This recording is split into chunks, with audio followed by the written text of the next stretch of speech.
Welcome back to Super Sentai Review, episode number 95. Once again, I'm viewing 2 episodes because this is how much I got done when I was out. That was simple, the reason for it. Yes, discussing episodes 5 and 6 this time. Though, on the way, I actually accidentally watched these episodes out of order. And you're thinking, really? Why the heck would you do that for? Well, because it's already downloaded on my Google Drive. Yeah, that's how I've been watching them. I'm not going to say where these came from, per se.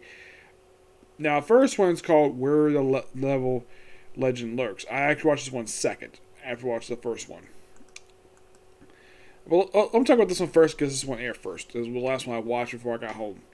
This book is about basically reviving like an ancient monster. Like, basically, apparently the dark science, Dan Dark is interested in ancient monsters to create havoc and basically cause a lot of destruction. So they kidnap a paper theater storyteller, taken to his homeland to basically find out. And by the way, how the Goggle-V find out about this particular kidnapping is by a little kid who works for them. Tell him about it, and of course they just didn't believe him. And I think it was Goggle Red, who is very reasonable, and says, "Okay, even if he's a kid, let's check it out just to prove in case he's lying." They go there, they don't see them, but they do know, so there's a struggle. So, yeah, it proves that he's not a liar. They should have more adults in Japan do this. Basically, why don't you verify exactly what they're saying? Like, go to the area, and don't immediately assume they're lying just because they're freaking kids, which I think is still quite stupid of a trope for Japan. So, they go look around, and eventually they find out that they manage to find his home. They look around. By the way, they keep calling him Grandpa the whole time. Probably, I don't know if it's a sign of respect or something. And apparently this guy has got no family. I'm like, doesn't he have family in his village? Apparently that's when he was young. He had to go to work in Tokyo for some reason. They don't give a specific reason why for this. And then, of course, they have their monster of the episode. Yes, the monster. Also, this one basically is the first one to do this, where, get this. So, basically, for the previous 4 episodes, each one of the Mongos basically keeping defeated by the Rangers. So, they decided about a new system. Basically, having the robots, basically the bottom half based upon their particular Kongs, and have the top half based upon the monsters. I'm like, okay. So, you're kind of going the route of Battlefield J with this. Kind of, yes. But still doing the same thing of like revive the monster and have monster pilot of a freaking machine. Excuse me, right?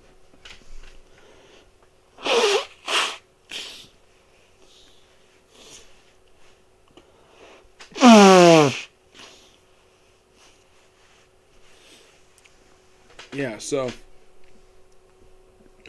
they eventually do beat the monster, and of course the guys say they're looking for one particular giant monster. They couldn't find him, but they did mention, oh yeah, I do know about a snake under a rock. They found the rock really easily, and apparently under this rock is like this deadly gas. But lucky enough, that Goggle Yellow steals up pretty quickly. By the way, they have all the spotmen they have trying to move this in, even the monster. Heck, even Masura herself gets a chance to try to pull the damn thing. Eventually, after seeing the Goggle-V is there, everyone's like, oh crap, let's move this quickly. And somehow it gets some unknown strength and pushes the rock, at least this deadly gas. But lucky enough, that Goggle Yellow is basically able to steal no problem. Then they beat the monster by basically hitting it with freaking balls. Yes, balls. And then they beat him pretty easily. And of course, they have the giant monsters fight, and that's simply it for that one. Episode 6. This one's quite unique. This one's noteworthy for the first time the Rangers meet a particular character. I will get to that. So, by the way, this is also the first time Dr. Iguana and her rival, Dr. Zoria, his rival, where they actually go in the field for the first time. Yes, they never did this before in the previous episode. They always stayed in the base. This is the first one they did, and of course, they actually showed them in episode 5, where, get this, they actually take pictures of the monster for poses, just so they can operate the damn monster. Like, okay, that's not a bad idea. I'm sure they probably figured out, though, let's take pictures of the monster before it goes in the battle, not in the middle when he's doing something. Yes. So, So the plot of this one is, this is Dr. Zero's idea. Steal a bunch of jewels associated with each of the Rangers, and the last one stolen is an emerald, which is interesting. And when they go try to steal one of the jewels, a wrestler shows up. Yes, a Japanese masked wrestler known as Hell Mask. Who turns out, basically, when he's not beating people up in the ring or beating up referees, he's actually a kind-hearted Santa. Which, okay. And so apparently in public, when he doesn't wrestle, he basically wears a mask. Now you're probably thinking, have I seen this any other time besides this? I've seen some footage of Nacho Libre, where in fact a masked wrestler does wear the mask in public to conceal their secret identity. Now you might be thinking, is there any wrestlers in actual Japanese wrestling who are noteworthy wearing a mask? There are a few that I can think of. The most noteworthy one is the one that's been retired now for 2 years, Jushin Thunder Liger. He's the most famous one. There's also Black Mask, Black Tiger Mask, Tiger Mask. There's like several of them. But Jushin Thunder Liger is generally the most noteworthy one they've actually had, because generally when you think of masked wrestlers, you think of luchadors in Japan.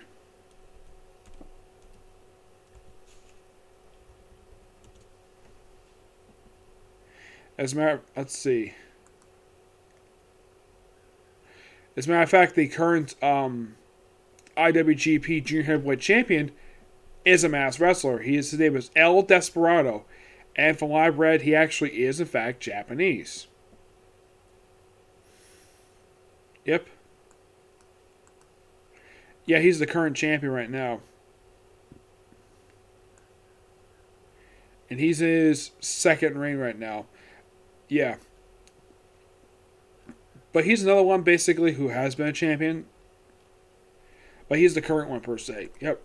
And, of course, basically, Hell Mask, because he was seen at the scene of the crime, he's immediately accused, because of his heelish actions known to be in the ring, that they actually have him be accused of being a jewel theft in the public. Though he basically doesn't like that very much, tries to help out. Eventually, he does help out the Rangers a little bit, beating up the monster. He does eventually briefly fight the monster, but he gets tangled up, and of course, he gets freed thanks to Goggle Black. Yes, Goggle Black. This kind of unintentionally is also Goggle Black's supporting episode.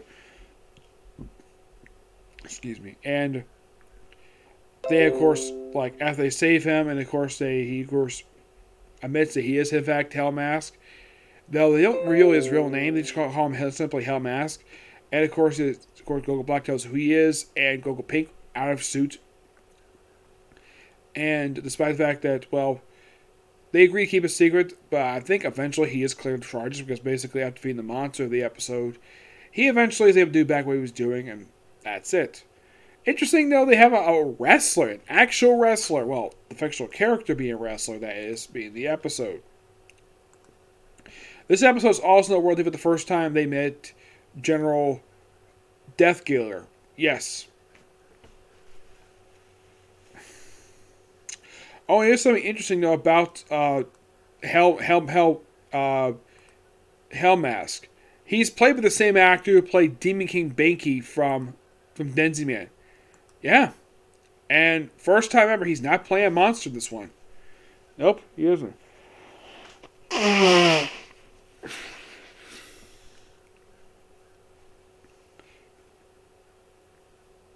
Yeah, and I think I've pretty much mostly covered almost all of his appearances so far.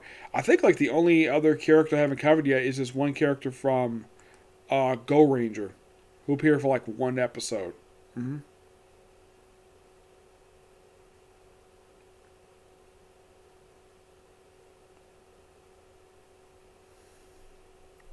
But as for the ones who play monsters, yeah, I got them done, but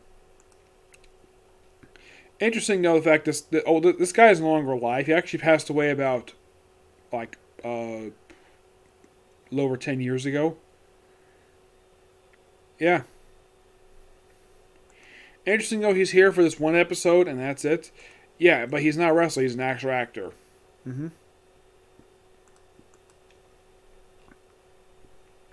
But this character here was his last time he ever played any character in Super Sentai. He would also play a character in Siki Ninja Sa Juya. He also...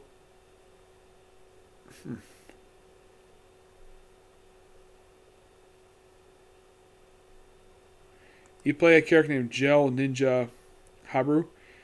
Yeah. You playing for like a couple episodes of that one. Yep.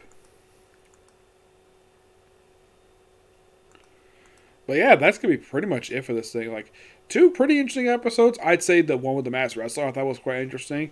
But in the case of the first one, well, I think it's okay at best. I think it's an interesting story for that one. But at least the series is getting better. There is improving.